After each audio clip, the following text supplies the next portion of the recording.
January 7, 2025. Sa ngayon po ay umangat na ang hanging amihan at umiiral pa rin dito sa Northern Luzon at Central Luzon.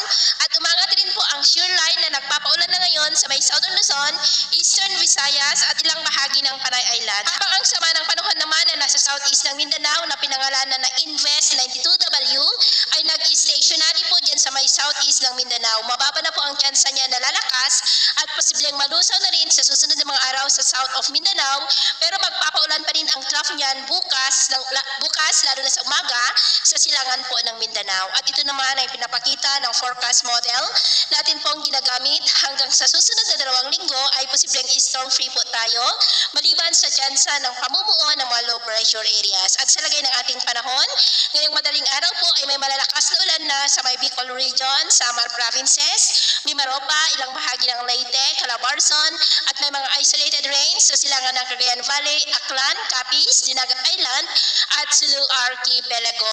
At mamaya po ay sisikat ang araw sa malaking bahagi ng bansa pero may tsansa pa rin ng cloudy skies with isolated rains, lalo na po sa silangan ng Cagayan Valley, ilang bahagi ng Calabarzon, may malalakas na ulan sa Bicol region, Mimaropa, Samar provinces, Northern Leyte, ilang bahagi ng Panay Island, Surigao provinces at Davao Oriental. At mamayang hapon, mas maraming lugar ulit ang makakaranas ng cloudy skies with isolated rains at malalakas na ulan pa rin ang aasahan sa may Bicol region, Calabarzon at Eastern Visayas, kaya mag-ingat po tayo sa panganib na dulot ng mga pagbaha at pagguho ng lupa.